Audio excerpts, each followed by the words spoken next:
Alumnos, en este día damos la bienvenida a los que están en línea y a los que están aquí presenciales. Damos la bienvenida a este curso que es la guerra espiritual y vamos a estar viendo lo que es la guerra espiritual, la importancia que es necesario que nosotros entendamos que vivimos en un mundo natural, pero que también hay un mundo espiritual en el cual Dios nos llama a hacer guerra espiritual para que no tengamos tropiezo con todo aquello que el enemigo quiera traer en contra nuestra.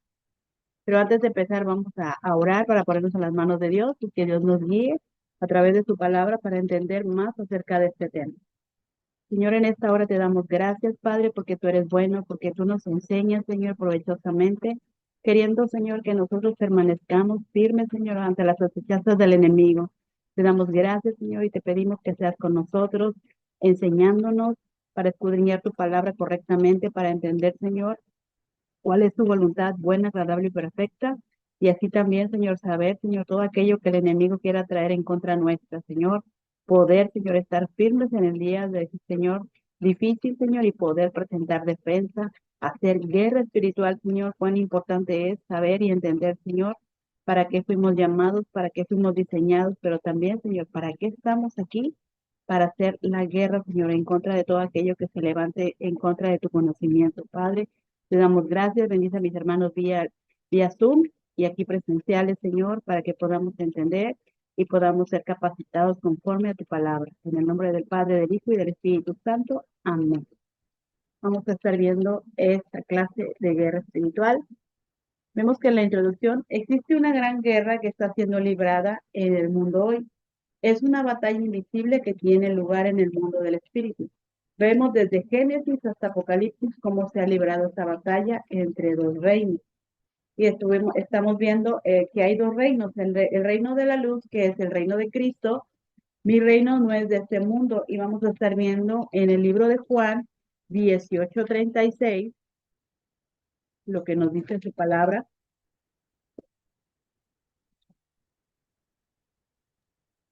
Dice Juan 18:36.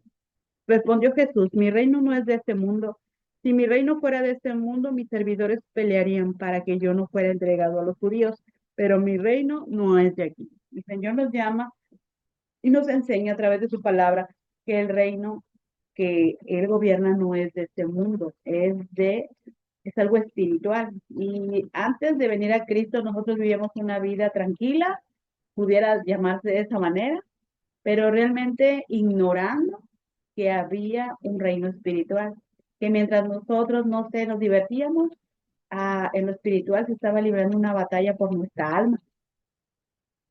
Pero el Señor, damos gracias a nuestro Dios que nos ha quitado ese velo de nuestros ojos y ahora, mediante su palabra, podemos entender que hay un reino espiritual y que es importante saberlo, entenderlo y cuando algo no es correcto, saber que hay algo que se está peleando a nuestro favor o en contra nuestra. Dice, el de las tinieblas, el reino de tinieblas que habla acerca de Satanás. Dice, el príncipe del reino de tinieblas que es gobernado por el príncipe que está reinando en este mundo, pues hace de las suyas y desata más maldad. ¿Por qué? Porque la gente ignora que hay un reino de tinieblas, un reino que está en contra de Dios y que va a hacer lo imposible para que la luz no les alumbre. Dice su palabra en Colosenses 1:13-14, Dios no nos rescató del poder de la oscuridad y nos hizo entrar al reino de su Hijo amado, quien pagó el precio de nuestra libertad. Y así tenemos el perdón de nuestros pecados. Aquí la palabra nos dice que Dios nos rescató del poder de la oscuridad, nos rescató de ese poder de la oscuridad y nos hizo entrar al reino de su Hijo amado. Eso quiere decir que al enemigo le fuimos arrebatados y como tal no está contento y va a querer siempre hacernos caer, siempre hacernos retroceder de esta vida que ahora tenemos en Cristo.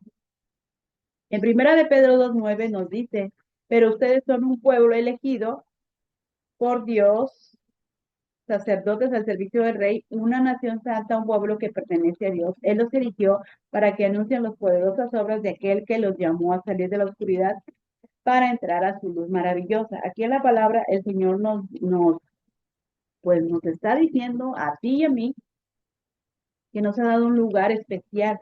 Dice que ahora ya no somos esclavos del pecado, ahora somos sus hijos, participantes de toda la herencia que Él ganó para nosotros. Y dice que nos ha llamado que somos un pueblo elegido, que nos ha hecho sacerdotes a servicio de rey. Recordemos que en el Antiguo Testamento los sacerdotes solamente tenían que ser de un linaje, y si no eras de ese linaje no debías entrar a ofrecer ningún sacrificio, no tenías derecho a ser sacerdote. El Señor ahora no nos dice, eres tu posición social o X, ¿verdad? El Señor nos dice que nada más por el hecho de aceptarle, de creer a sus promesas, ahora nos ha llamado un pueblo elegido y nos has hecho reyes y sacerdotes y una nación santa. ¿Qué quiere decir? Que nos pide que nos apartemos exclusivos para Él, para que le pertenezcamos.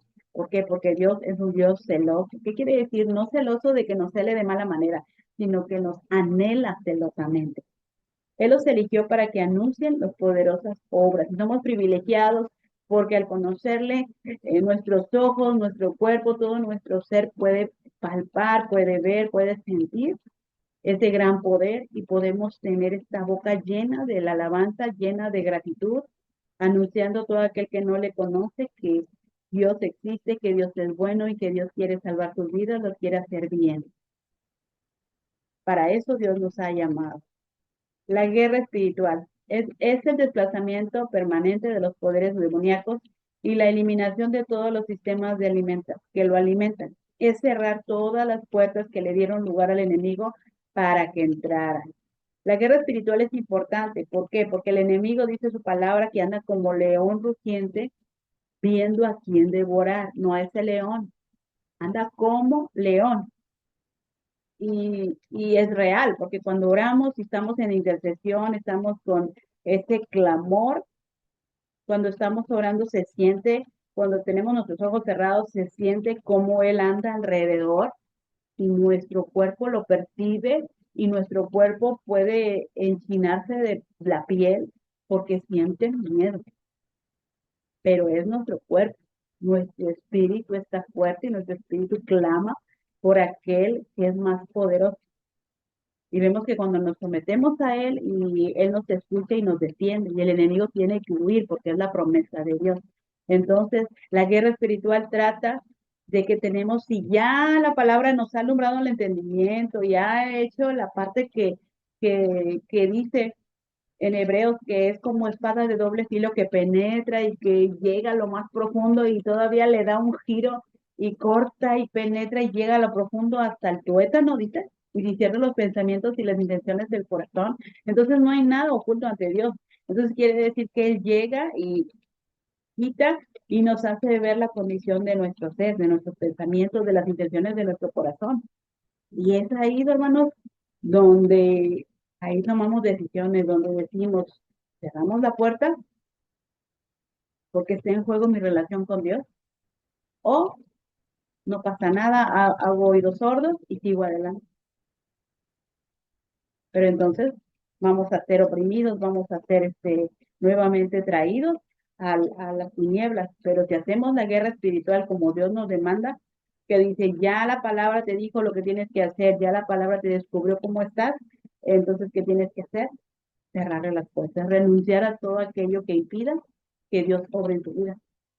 ¿Sí? Entonces cerramos puertas, pedimos perdón a Dios, le pedimos que nos fortalezca, le pedimos que nos levante, le pedimos que traiga en nosotros ese poder para cerrar, para decirle no más, no más te voy a dar autoridad sobre mi vida, no más te voy a dar lugar para que tú hagas y deshagas, porque ahora sí que tengo un Señor, un dueño, que es mi Señor Jesucristo, y eso es lo que debemos hacer. De eso se trata la guerra espiritual. Dice, hay dos errores básicos cuando se habla de guerra espiritual. Número uno, énfasis excesivo. Algunos culpan de cada pecado, cada conflicto y cada problema a los demonios que necesitan ser expulsados. A veces tenemos eso. Ay, me pasó esto porque mugre diablo me tentó. No, pero ese diablo miserable que mira que me hace, ¿verdad? Y a veces no, mis amados hermanos.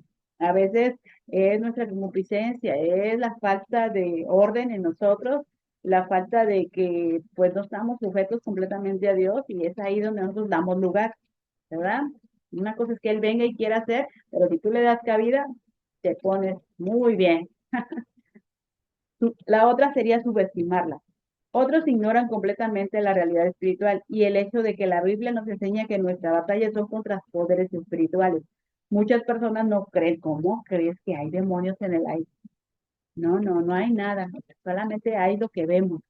Pero la Biblia nos menciona que hay potestades, ¿sí? Gobernantes de las tinieblas que están haciendo cosas para que la luz no le resplandezca a nadie, porque no les conviene. Ellos quieren seguir permaneciendo, haciendo maldades y que la oscuridad siga en este mundo.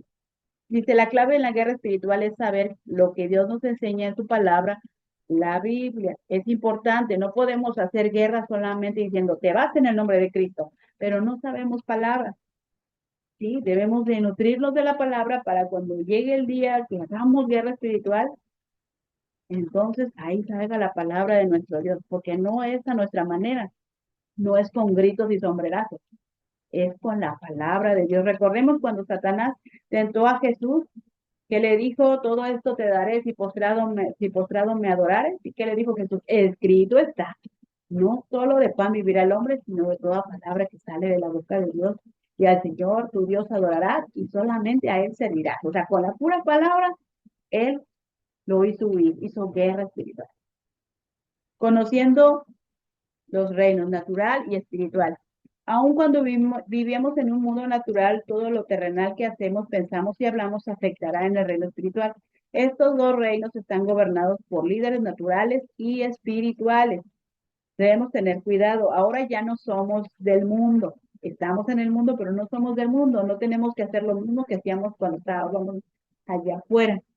Todo lo que pensamos, la palabra de Dios nos dice todo lo bueno, todo lo justo, todo lo honesto, en esto pensar y aún hacer. Dice, hablamos, lo que hablamos también. A veces somos muy ligeros, con molestia, con diferencia o inconscientemente decimos cosas que pueden afectar, porque el enemigo solamente está viendo o escuchando qué decimos para tomarlo, ¿sí? Y seguir haciendo sus cosas negativas. Pablo habla de esta división entre lo natural y lo espiritual en 1 Corintios 15:40. Hay también cuerpos celestes y cuerpos terrenales, pero los cuerpos celestes tienen un tipo de belleza, mientras que los cuerpos terrestres tienen otro. Hay diferentes. ¿Qué quiere decir? Que hay cuerpos celestes y cuerpos terrenales. Nosotros somos cuerpos terrenales, pero los cuerpos celestes, que sean los ángeles o los demonios, son diferentes. Yo la verdad no quisiera ver a los demonios. Dice, reinos naturales. Todos los hombres que viven en el mundo, dice Mateo 4:8.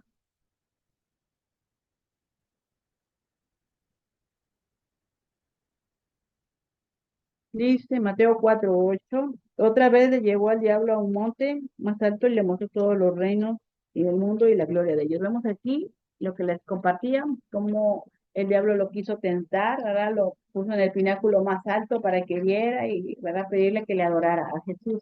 Pero también vemos en Primera de Juan 5, Primera de Juan 5:19 dice, sabemos que somos de Dios y el mundo entero está bajo el maligno, pero sabemos que el Hijo de Dios ha venido y nos ha dado entendimiento para conocer lo que es verdadero. Estamos en el verdadero, en su Hijo Jesucristo. Este es el verdadero Hijo y la vida eterna.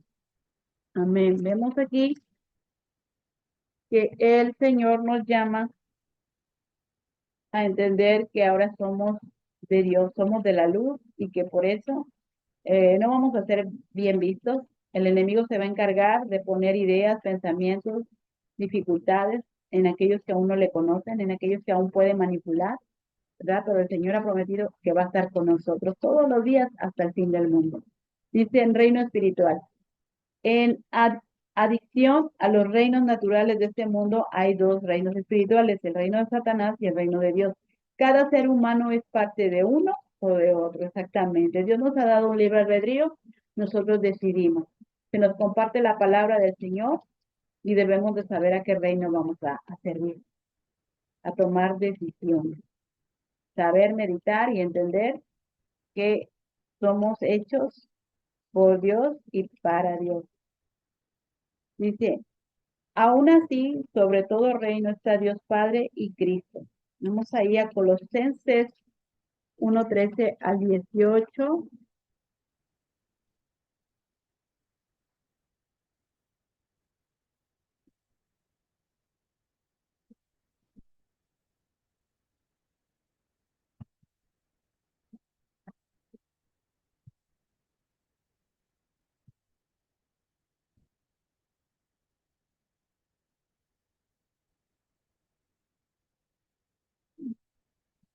Colosenses 1:13 al 18 dicen, el cual nos ha librado de la potestad de las tinieblas y trasladado al reino de su Hijo, el quien tenemos redención por su sangre. Bueno, ya lo vimos. El Salmo 24:1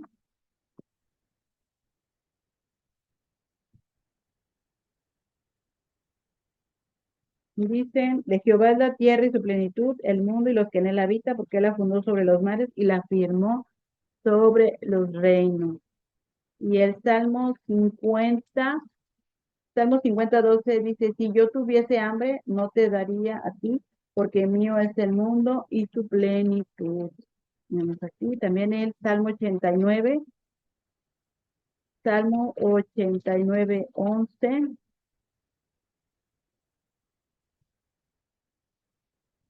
dicen, tuyos son los cielos, tuya también la tierra, el mundo y la plenitud, tú lo fundaste. Eso es lo que dice la palabra del Señor, que todo es de Dios y para Dios. El reino de Dios es un reino de luz, un reino de santidad y rectitud, un reino de sanidad y de salud, un reino de verdad y un reino de gozo y de vida, según nos muestra el libro de Juan 3:3, que dice, respondió Jesús y dijo, de cierto te digo, que el que no naciere de nuevo no puede ver el reino de Dios. Hablando a Nicodemo, vemos que tenemos que nacer de nuevo. ¿Por qué? Porque nuestra mente tiene que ser renovada, nuestro corazón tiene que ser circuncidado, tenemos que cambiar para poder ser parte de este reino, para que este reino lo podamos entender, lo podamos aceptar, lo podamos abrazar. Dice, porque es un reino de luz, no hay tinieblas en Dios. Dice que la luz nos resplandece y cuando resplandecemos hacemos retroceder las tinieblas. Así debe de ser un hijo de Dios. Un reino de santidad. Dios nos llama a una santidad. Y si tú y yo decimos, ya somos santos, el Señor nos llamó santos. Sí, pero dice, el que es santo, santifíquese más. No hay un tope para la santidad. Dice de rectitud, ser rectos entre nosotros y todo aquel que nos conoce. Un reino de sanidad y de salud. El Señor desea que tú y yo seamos sanos, que seamos plenos, y que hay sanidad y que haya salud en nosotros. Un reino de verdad. Debemos de tener la verdad siempre en nosotros. En lo terrenal, la verdad tiene un valor. Bueno, ahorita ya se está terminando eso, pero era muy conocido antes que se decía, ese señor tiene palabra, esa señora o esa familia tiene palabra, o sea, cumple sus promesas, es verdadero, ¿sí? Entonces, nuestra palabra tiene que tener valor, un valor genuino, ¿por qué? Porque somos hijos de Dios y nuestro Padre es verdadero. En Él no hay mentira, en Él no hay sombra de variación. ¿Sí? Un reino de gozo y de vida. Tenemos que tener el gozo del Señor, no el gozo del mundo. El gozo del mundo solo es momentáneo, el gozo del Señor es pleno y es para siempre. Aún en la tribulación podemos encontrar tranquilidad, podemos encontrar el gozo de saber que cada situación que pasemos, por difícil que sea, el Señor tiene el control y podemos reír aún en medio de la adversidad. ¿Amén? El reino de Satanás es, Primera de Pedro 2:9 nos dice, pero aquí nos dice la diapositiva, un reino de tinieblas, hay oscuridad total, no se sabe dónde se va a andar porque cada rato se está tropezando, porque no se puede ver. Un reino de mentiras, no se puede confiar porque todos mienten, todos se engañan. Un reino de enfermedad y dolor, no, no, está tremendo. Este es un reino que yo creo que nadie quisiera, ¿verdad? Un reino de pecado e injusticia, aquí no hay justicia, aquí todo lo malo ahí está, el reino de pesares y de muerte. Todo esto, mis amados hermanos, es el reino de Satanás y como vemos que es un reino de mentira, les pone una fachada muy bonita. Es como a veces en las películas ponen fachadas, pero atrás está una casa de madera, al principio está una mansión muy despampanante, ¿verdad? Pero vemos que es como un que triple o algo que lo está sosteniendo, pero nada más se cae y atrás está lo verdadero, lo que no es, lo que a nadie le agrada. Pues así también es el enemigo con todas sus artimañas, engaña a la gente para que no vea que el reino en el cual ellos están siendo arrastrados es un reino que los va a llevar a una destrucción total. Entonces debemos de cuidarnos y segunda de Pedro 2:9 nos dice, perdón, primera, dice, mas vosotros sois linaje escogido, sacerdocio, nación santa y pueblo de Dios, adquirido para que anunciéis las virtudes de aquel que os llamó de las tinieblas a su luminosidad. Al contrario de nuestro Dios nos da mejores promesas, mejor lugar, mejor situación en todos los aspectos. Dice, lo que se necesita es discernimiento espiritual. La guerra espiritual debe ser entendida con una mente espiritual. En nuestro estado natural no podemos entender las cosas espirituales. Humanamente no vamos a poder entender la magnitud de lo que se está luchando en lo espiritual. Por eso el Señor nos llama a que seamos seres espirituales, que constantemente estemos en comunión con Él para que Él nos muestre lo que hay, lo que ha de venir, lo que acontece y mediante su palabra podamos avanzar y crecer. El Señor desea que tú y yo crezcamos para que entendamos, para que el enemigo no gane ventaja, porque cada vez que ignoramos algo, el enemigo gana ventaja, pues no sabe, pues yo me adelanto, ¿verdad? Y el Señor no quiere eso. El Señor nos llama a que seamos mansos o tranquilos como paloma, pero astutos como serpientes. ¿Qué quiere decir eso? Vas a andar como que no, la cosa así como que, ay, bien modosito, pero realmente cuando se necesite, no. El Señor dice, y sabemos la palabra, entendemos los tiempos y el Señor nos revela a través de la comunión con Él. Dice en Primera de Corintios 2:14 nos dice, el que no es espiritual no acepta lo que viene del Espíritu de Dios, porque le parece una tontería. No puede entenderlo porque eso tiene que juzgarse espiritualmente. Exactamente. Si no andamos en el Espíritu, nuestra alma se desata y nuestra alma ignora, nuestra alma empieza a juzgar como es humanamente, pero no puede ver más allá de lo que Dios desea. ¿Amén? La traducción correcta del don de discernimiento de espíritus sería discernimiento de espíritus o distinción de espíritus. Eso lo vemos en Primera de Corintios 12:4.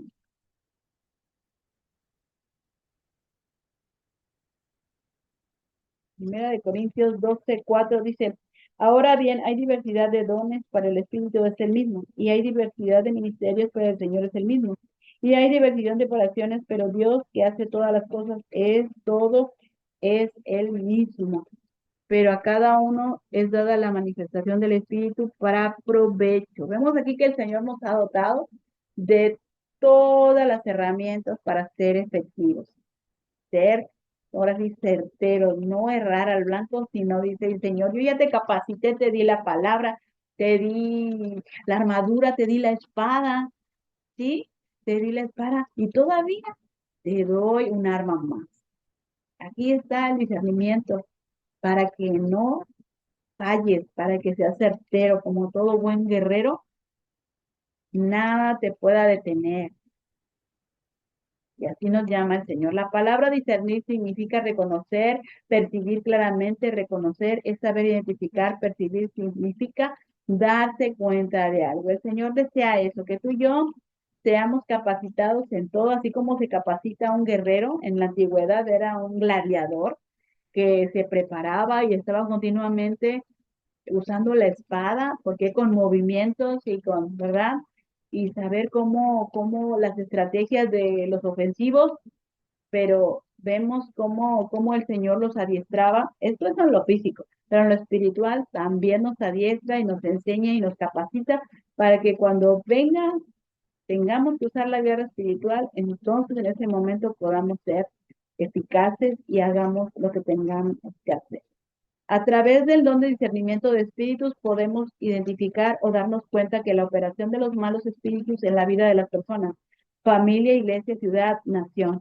Y eso lo vemos en 1 Corintios 12:10, que nos dice, a otros al hacer milagros, a otros por profecía, a otros discernimiento de espíritu y a otros diversión de géneros de lenguas y a otros interpretación de lenguas.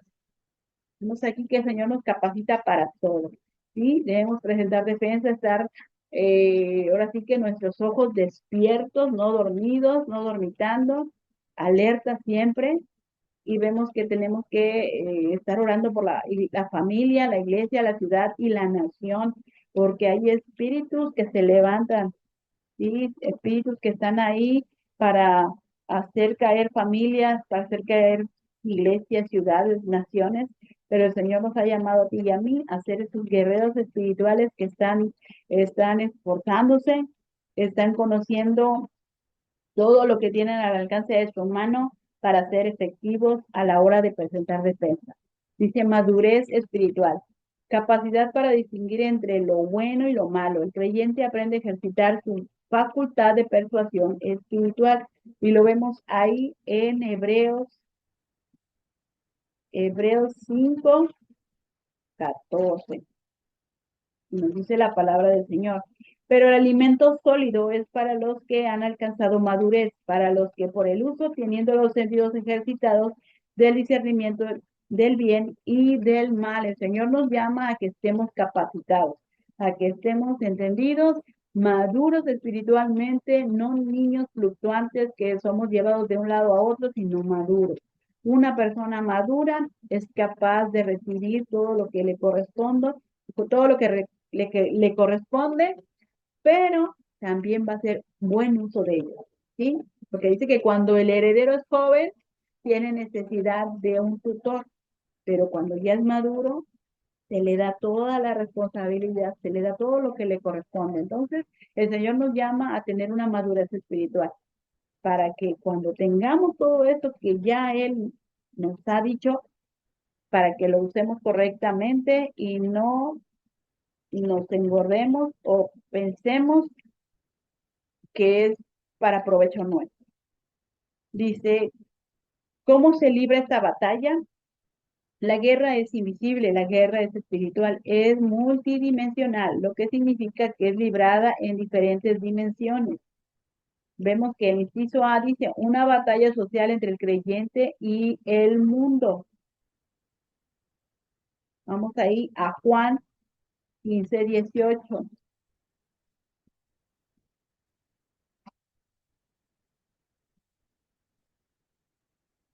Vemos aquí nuestros tres enemigos. 15:18 dice,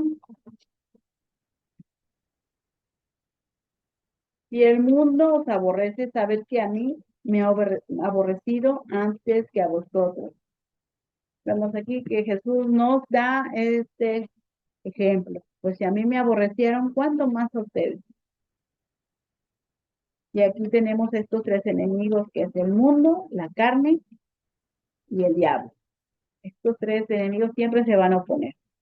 Vemos que el mundo pues no acepta la voluntad de Dios. Y vemos que si a él lo aborrecieron, también a nosotros. Vemos en el inciso B una batalla personal entre la carne y el espíritu. Y lo vemos en Gálatas 5.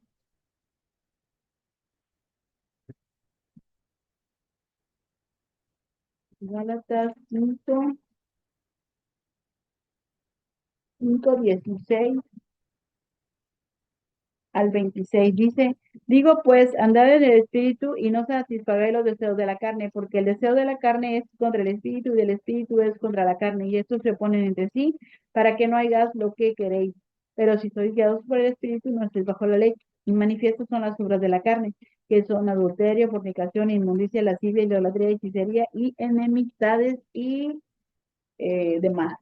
Vemos aquí que esta batalla en la carne y en el espíritu quiere más ser espiritual, pero la carne quiere más ser contaminada, ser arrastrada a aquello que a Dios no le agrada. Entonces, continuamente está esta guerra, ¿verdad? Pero conforme nosotros alimentemos al espíritu con las cosas que le agrada a nuestro Dios, quiere decir que nuestro espíritu va a ser fortalecido y la carne va a menguar. En el inciso C dice una batalla supernatural entre el creyente y los poderes malignos. Esto lo vemos en Efesios, en el libro de Efesios 6, que nos habla acerca de la armadura de Dios. Efesios 6:10 nos dice, por lo demás, hermanos míos, fortaleceos en el Señor y en el poder de su fuerza. Vestidos de toda armadura de Dios para que podáis resistir con firmes contra las instancias del diablo, porque no tenemos lucha contra sangre y carne, sino contra principados, contra las potestades, contra los gobiernos de las tinieblas y de este siglo, entre ustedes, entre, en contra de ustedes, huestes espirituales de maldad en las regiones celestes. Por tanto, tomad toda la armadura de Dios para que podáis resistir en el día malo y habiendo acabado todo, estén firmes. Vemos aquí que el Señor nos llama a tomar esa armadura y esa armadura pues es importante para cada creyente que continuamente la estemos limpiando porque ya es parte de nuestra vida, ya está en nosotros. ¿Sí? Y cada día es el yelmo que debemos de cuidar los pensamientos para que no llegue a filtrarse ningún pensamiento negativo. Y si el pensamiento está ahí continuamente como los pájaros que andan revoloteando, pues solamente decir el nombre de Jesús y que no hagan nido, que no se queden ahí. ¿Sí? Y vemos que el Señor nos ha provisto de esta armadura, porque dice, y cuando termine todo esto, se mantengan firmes. ¿Sí? Finalmente, confíen en el gran poder del Señor para fortalecer, protéjanse contra el engaño del diablo con toda armadura de Dios. Aquí está. Nuestra lucha no es contra seres humanos, sino contra gobernantes, contra autoridades, contra poderes de este mundo oscuro y contra fuerzas espirituales de maldad malignas del cielo. En esta cita ya la vi. La armadura de Dios. Efesios 6:13, perdón. Dice, por esa razón, vístanse con toda armadura de Dios, así soportarán con firmeza cuando llegue el día del ataque de Satanás. Después de haber luchado mucho, todavía podrán estar firmes. Es la promesa de nuestro Dios. Y pues bueno, aquí están las partes de eh, vestimenta, partes de esta armadura, en la cual el Señor nos llama a que siempre estemos vestidos. Esto se puede ver así en lo visual, pero realmente es espiritual. Nadie lo puede ver, pero nosotros podemos sentir que estamos vestidos con esta armadura. Dice que dice la palabra que el yelmo de la salvación dice que obtengamos una gran esperanza y consuelo cuando nos enfocamos en el increíble sacrificio de Jesucristo que hizo para salvarnos y el maravilloso reino de Dios que es el objetivo de nuestra salvación. Tenemos este yelmo en nuestra cabeza cuando continuamente estamos entendidos y reconocemos que fue Dios y su sacrificio que hizo posible nuestra salvación y que ahora somos trasladados y que estamos viviendo en el reino de su Hijo Jesucristo. Dice la coraza de justicia, que es que cubre el pecho.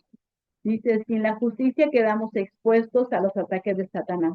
Primeramente, ser justo significa arrepentirnos y recibir el perdón de nuestros pecados para luego hacer lo correcto ante los ojos de Dios.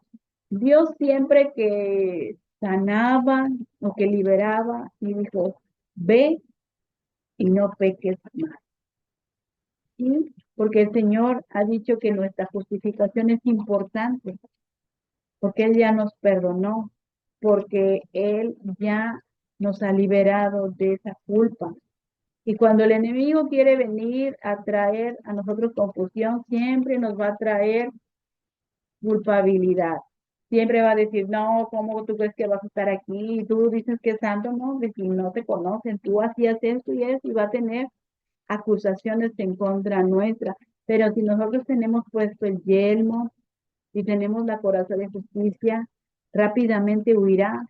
¿Por qué? Porque nosotros tenemos la confianza de que Dios ya nos ha perdonado y nos sentimos amados y nos sentimos justificados en Él. Amén. Y sobre todo, seguimos haciendo lo correcto. Ya no hacemos ya nada malo porque somos deudores a aquel que nos llamó. El escudo de la fe.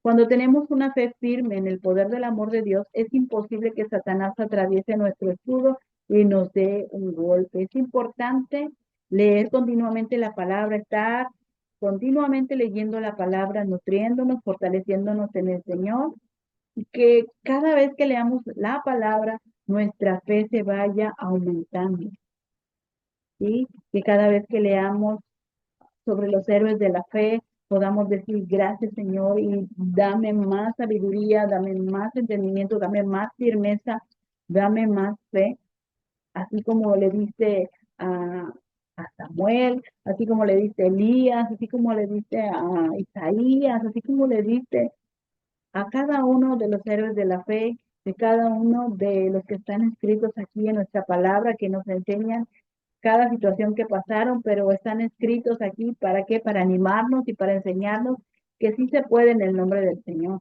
¿Amén? La espada del Espíritu nos dice, la espada del Espíritu, que es una gladius, un gladiador romano, puede ayudarnos a conquistar a todos nuestros enemigos, incluyendo el más difícil de todos. Nuestra arraigada naturaleza humana debe afilar constantemente con el estudio enfocado de la Biblia. Es importante que cada día leamos, que cada día entendamos y que la palabra es suficiente para derrotar, ¿verdad? Porque es la palabra de nuestro Dios y lo demás que conlleva de la armadura de Dios es para cuidarnos, para que nada se filtre, ¿sí? El cinturón de la verdad debe rodearnos como un cinturón. Ro- Conocer la verdad de Dios es el antídoto infalible contra las mentiras y el engaño de Satanás. Vemos aquí que el cinturón de la verdad es para desenmascarar al enemigo, porque dice que es padre de mentiras y nuestro Dios es verdad, es justo. Entonces dice que este cinturón tiene que estar rodeándonos porque conocemos la verdad de Dios. No vamos a ser engañados así como fue engañada Eva, que el Señor le dijo una cosa y vino Satanás y se la volteó. Era así, cierto, pero le añadió ciertas cosas más y pues engañó a Eva, ¿verdad? Pero el Señor dice, ustedes no más, ustedes no van a ser engañados porque la palabra los hará libres. Amén. Dice que es el antídoto infalible contra las mentiras y el engaño de Satanás.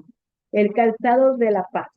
Las buenas noticias de Dios y nuestra misión, nuestras órdenes de marcha de predicar el Evangelio son nuestro fundamento firme. El deseo de Dios es que estemos firmes, que no seamos engañados, que permanezcamos eh, alerta y que sobre todo tengamos un fundamento firme y que no nada más nos preocupemos por nosotros, sino también por aquella gente que necesita llegar a la luz, a que la luz de Cristo les resplandezca y puedan entender el propósito de sus vidas. ¿Dónde se libra esta batalla? La guerra invisible está siendo librada en la tierra, naciones, gobiernos, familias, individuos. El ladrón, dice la palabra en Juan 10:10, no vino para hurtar, matar. El ladrón vino para hurtar, matar y destruir. ¿Sí? Pero Juan 10:10 dice,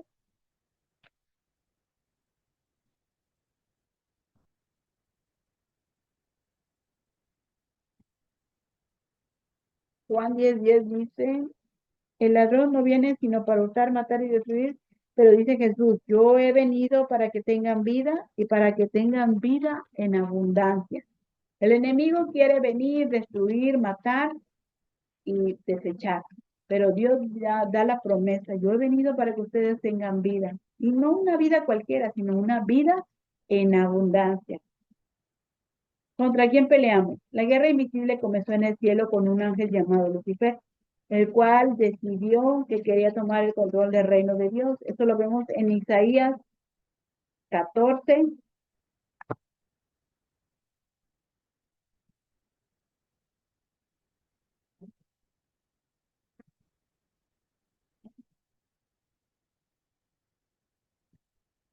Isaías 14, 12 al 17 dice: ¿Y cómo caíste del cielo, oh lucero, hijo de la mañana?